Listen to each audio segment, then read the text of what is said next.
AP టీడీపీలో టికెట్ల లొల్లి కొనసాగుతోంది. తొలి విడత జాబితాలో పేర్లు లేనివారు, టికెట్లు దక్కని వారు చంద్రబాబు ఇంటికి క్యూ కడుతున్నారు. ఒకవైపు చేరికలు, మరోవైపు అలకలు, బొజ్జగింపులతో చంద్రబాబు నివాసం వద్ద గందరగోళం కనిపిస్తోంది. ఈ రోజు కూడా పలువురు సీనియర్లు చంద్రబాబు నివాసానికి వచ్చారు.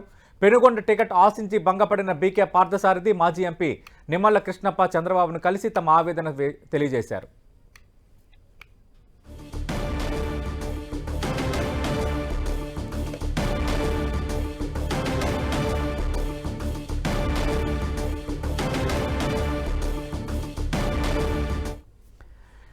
రైట్, తెలుగుదేశం పార్టీల అసంతృప్తులు, అలకలు, బుజ్జిగింపులు, అలాగే కొందరు టీడీపీ అసంతృప్తులు టచ్లో ఉన్నారు. ట్రాక్ రికార్డు చూసి పార్టీలో చేర్చుకుంటామన్న సజ్జల రామకృష్ణారెడ్డి వ్యాఖ్యలపై మరిన్ని వివరాలు అందించడానికి మా ప్రతినిధి రవిచంద్ టీడీపీ ఆఫీస్ నుంచి సిద్ధంగా ఉన్నారు. రవిచంద్, టీడీపీ హైకమాండ్ ఎట్లా డీల్ చేయబోతోంది? అటు 94 అభ్యర్థులను ప్రకటించిన తర్వాత కొన్ని చోట్ల అసంతృప్తి వ్యక్తమవుతున్న వాతావరణం కనిపిస్తోంది. కొందరు నేతలు కలుస్తున్నారు, మరికొందరు వైసీపీకి టచ్లో ఉన్నారంటూ వైఎస్ఆర్ కాంగ్రెస్ పార్టీ చెబుతోంది. ఏం జరగబోతోంది? ఇవి టీ కప్లో తుఫానా, లేదంటే ఈ అసంతృప్తి పెరిగే అవకాశం ఇంకా ఎక్కువగా కనిపిస్తోందా? సతీష్, టీడీపీ మొదటి జాబితా తర్వాత కొంత అసంతృప్తి కనిపిస్తున్నమాట వాస్తవం అనిపిస్తుంది. ఎందుకంటే పలువురు సీనియర్ నేతలను కూడా మొదటిసారి చంద్రబాబు కీలక నిర్ణయాలు తీసుకొని కొంతమంది కీలక ఏదైతే సీనియర్లు టీడీపీలో 83 నుంచి ఉన్న నేతలను కూడా పక్కన పెట్టిన పరిస్థితి అయితే మనకు కనిపిస్తుంది. మొదటి జాబితాలో వారికి ఎవరికీ స్థానం దక్కలేదు.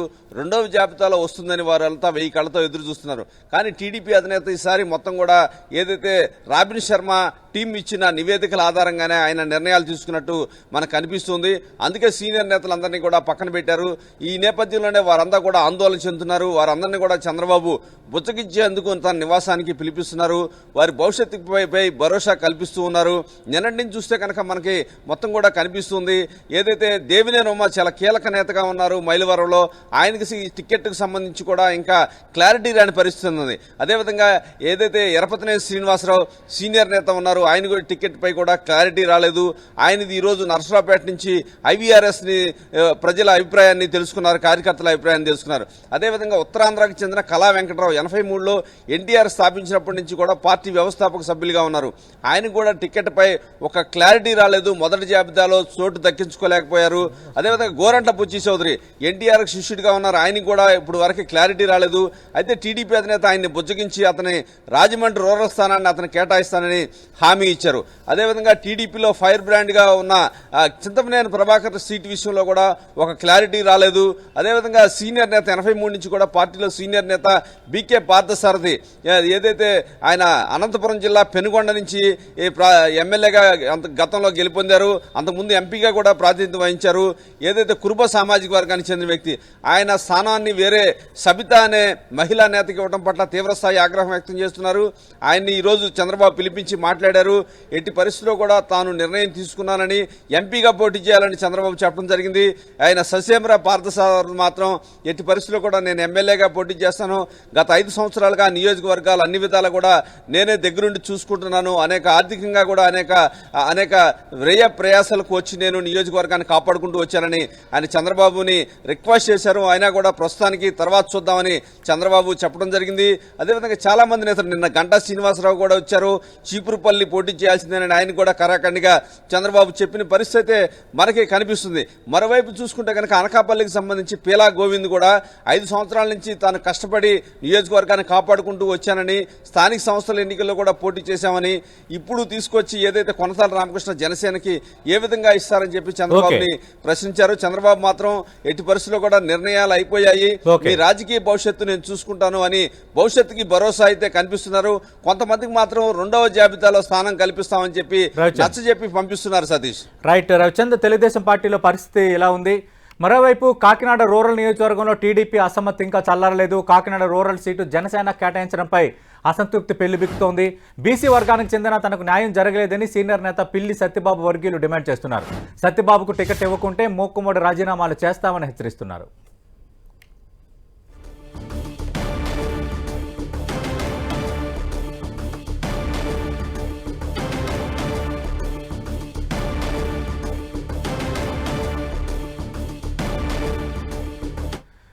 గోదావరి జిల్లాలో టీడీపీ అసంతృప్తులకు సంబంధించి మరిన్ని వివరాలు అందించడానికి మా ప్రతినిధి సతీష్ సిద్ధంగా ఉన్నారు. సతీష్, ఏం జరుగుతోంది కాకినాడ రూరల్లో ఈరోజు చోటు చేసుకున్న పరిణామాలు సంబంధించి చల్లారే అవకాశం ఏమైనా ఉందా? ఫ్లెక్సీలు చించేంత వరకు కార్యకర్తలు వచ్చారు, పొత్తుల్లో భాగంగా దాన్ని జనసేన కేటాయించారు. పరిస్థితి ఎలా ఉండబోతుంది? సతీష్, కాకినాడ రూరల్ నియోజకవర్గానికి సంబంధించి టీడీపీ కార్యకర్తల అసమ్మతి అయితే మాత్రం వెల్లువెత్తిందని చెప్పుకోవచ్చు. అది ఏ స్థాయిలో చేరిందంటే ఫ్లెక్సీలను చింపేసి నిప్పంటించే స్థాయికి చేరుకుంది. అదేవిధంగా ఒక కార్యకర్త అయితే పెట్రోల్ పోసుకుని తగలబెట్టుకునే స్థాయి కూడా వచ్చిందని చెప్పుకోవచ్చు.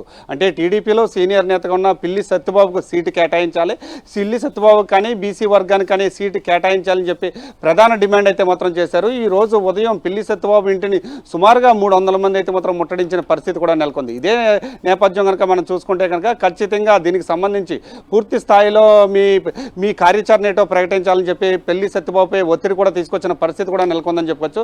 ఏదేమైనప్పటికీ అంటే గత 3 పర్యాయాలుగా చూసుకుంటే కనుక ఇటు బీసీ వర్గానికి సంబంధించి ఇటు బీసీ వర్గానికి అటు కాపులకి మధ్య ఇక్కడ పోటీ అయితే మాత్రం కొనసాగుతుంది. అలాంటి నేపథ్యంలో ప్రస్తుతానికి అయితే మాత్రం కాకినాడ రూరల్ నియోజకవర్గానికి సంబంధించి జనసేన అభ్యర్థి పంతం నానాజీకి సీటు కేటాయించడంతో 2 సామాజిక వర్గాలు ఇటు వైసీపీ కానీ అటు జనసేన కానీ ఇద్దరు కూడా కాపు సామాజిక వర్గానికి సంబంధించిన అభ్యర్థులు కావడంతో బీసీల పరిస్థితి ఏంటే అని అయోమయ పరిస్థితిలో అయితే మాత్రం ఇటు కార్యకర్తలు ఇటు బీసీ వర్గీయులు కూడా ఉండడంతో పిల్లి సత్యబాబు వద్దకు అయితే మాత్రం వాళ్ళు చేరుకోవడం జరిగింది. అయితే దీనికి సంబంధించి ఉద్రిక్త వాతావరణం చేటు చేసుకున్నప్పటికీ కూడా పిల్లి సత్యబాబు దంపతులు అయితే మాత్రం వాళ్ళందరినీ కూడా శాంతపరిచే ప్రయత్నాలు అయితే మాత్రం చేశారు. ఇదే నేపథ్యంలో అంటే అధిష్టానం నుంచి కనుక బలమైన హామీ వచ్చి అంటే బీసీ వర్గీయులకి సంబంధించి నా క్యాడర్ కానీ టీడీపీ క్యాడర్ని కానీ కాపాడుకునేందుకు ఒక నాయకుడు అయితే కావాలి. ఆ నాయకుడికి సంబంధించి బలమైన హామీ అధిష్టానం కనుక ఇస్తే కనుక నా తరపు సంబంధించిన వర్గాన్ని అంతటినీ కూడా నేను సర్ది చెప్పుకుంటానని చెప్పి పిల్లి సత్యబాబు కూడా చెప్పడం జరిగింది. అయితే పిల్లి సత్యబాబు మాత్రం నేను ఎప్పటికీ కూడా టీడీపీలోనే ఉంటాను, టీడీపీ జెండాయే కప్పుకొని ఉంటాను, నేను ఎటువంటి బయటికి వెళ్ళే పరిస్థితి లేదని చెప్పి ఒక క్లారిటీ కూడా ఇవ్వడం జరిగింది. అయితే అధిష్టానం నుంచి అయితే మాత్రం ఒక హామీ అయితే మాత్రం పిల్లి సత్యబాబు అయితే ఎక్స్పెక్ట్ చేస్తున్నారు. అయితే ఇదే నియోజకవర్గంలో మరో వాదన కూడా వినిపిస్తుంది. అయితే సతీష్, ఒక్క నిమిషం సతీష్, అయితే దీనికి సంబంధించి అంటే ఈ బీసీలందరూ కూడా పంతం నానాజీ ఒక కాపు సామాజిక వర్గానికి చెందినవారు కావడంతో ఆ బీసీలకు అన్యాయం జరుగుతుందని ఒక వాదన అయితే ఉంది. అయితే పంతం నానాజీ మాత్రం ఖచ్చితంగా అంటే ఈ రూరల్ నియోజకవర్గాన్ని కుల సమీకరణలో చూడొద్దు, నా 40 సంవత్సరాల రాజకీయ చరిత్రలో నేను అందరితోటి కలిసే ఉన్నాను, బీసీలు కూడా నా స్నేహితుల్లో ఉన్నారు, అందరినీ కలుపుకొని వెళ్ళడమే నా ప్రధాన అజెండా, అందులో భాగంగానే పిల్లి సత్యబాబుని కూడా మర్యాదపూర్వకంగా కూడా కలిశానని పంతం నానాజీ చెప్తున్నారు. ఏదేమైనప్పటికీ కూడా ప్రస్తుతానికి అయితే మాత్రం కాకినాడ రూరల్ నియోజకవర్గంలో కొంచెం హాటిగానే ఉందని కూడా చెప్పాలి సతీష్. అంటే సతీష్, జనసేన అధినేత పవన్ కళ్యాణ్ పశ్చిమ గోదావరి నుంచి తూర్పు గోదావరికి వచ్చే ఛాన్సెస్ ఏమైనా ఉన్నాయా? ఆయన భీమవరం నుంచి పోటీ చేస్తారన్న ప్రచారం బలంగా సాగింది. కానీ అంటే భీమవరానికి చెందిన జనసేన సీనియర్ నేత రామాంజనేయుల్ని ఈరోజు ఆయన పిలిపించుకున్నారు. ఏమైనా చర్చ జరుగుతుందా? కాకినాడ నుంచి ఏమైనా పోటీ చేస్తారు, లేదంటే పిఠాపురం మిగతా తాడేపల్లిగూడెం అనే చర్చ జరుగుతుందా? ఖచ్చితంగా సతీష్, అంటే పవన్ కళ్యాణ్ ఎక్కడి నుంచి పోటీ చేస్తారనే ఉత్కంఠ గత కొన్ని నెలల నుంచి కూడా కొనసాగుతుందని చెప్పుకోవచ్చు. ఇటీవల కాలంలో భీమవరం నుంచి పోటీ చేస్తారని చెప్పి కొన్ని వార్తలు వచ్చినప్పటికీ కూడా మనం రీసెంట్గా కనుక చూసుకుంటే అంటే నిన్న ఈరోజు వార్తల్లో భాగంగా చూసుకుంటే కనుక ఇటు తాడేపల్లిగూడెం కానీ లేక కాకినాడ సిటీ నుంచి కానీ పిఠాపురం నుంచి కానీ ఈ 3 స్థానాల నుంచి కూడా పోటీ చేసేందుకు పూర్తి స్థాయిలో రంగం అయితే మాత్రం ఇప్పటికే సిద్ధం చేసుకున్నారని చెప్పుకోవచ్చు. ఇటు ముఖ్య నేతలతో కూడా ఇటు కాకినాడ నుంచి పోటీ చేయాలా, అటు పిఠాపురం నుంచి పోటీ చేయాలా, లేకపోతే తాడేపల్లిగూడ నుంచి పోటీ చేయాలి. దీనికి సంబంధించి పూర్తి స్థాయిలో సర్వేలు కూడా పూర్తి చేసి పవన్ కళ్యాణ్ ఎక్కడి నుంచి పోటీ చేస్తే ఇటు పార్టీకి అటు పరిసర ప్రాంతంలో ఉన్న అసెంబ్లీ స్థానాలు కానీ పార్లమెంటు స్థానాల్లో పోటీ చేసే అభ్యర్థులకి మేలు జరుగుతుందనే అంశంలో అయితే మాత్రం పూర్తి స్థాయిలో సర్వేలు అయితే మాత్రం నిర్వహించారు. అందులో భాగంగానే భీమవరం నుంచి పోటీ చేసే అవకాశం అయితే మాత్రం తక్కువగా కనిపిస్తుంది. అయితే తాడేపల్లిగూడ నుంచి కానీ అయితే కాకినాడ సిటీయా పిఠాపురమా ఈ 2 ప్రాంతాలను అయితే మాత్రం ప్రధాన ఎజెండాగా అయితే మాత్రం తీసుకుంటున్నారని కూడా చెప్పుకోవచ్చు. దీనికి సంబంధించి పూర్తి స్థాయిలో సర్వేలు నిర్వహించారు. దీనికి సంబంధించి ప్రకటన కూడా వచ్చే అవకాశం కూడా ఉందని కూడా మనం చెప్పుకోవచ్చు సతీష్.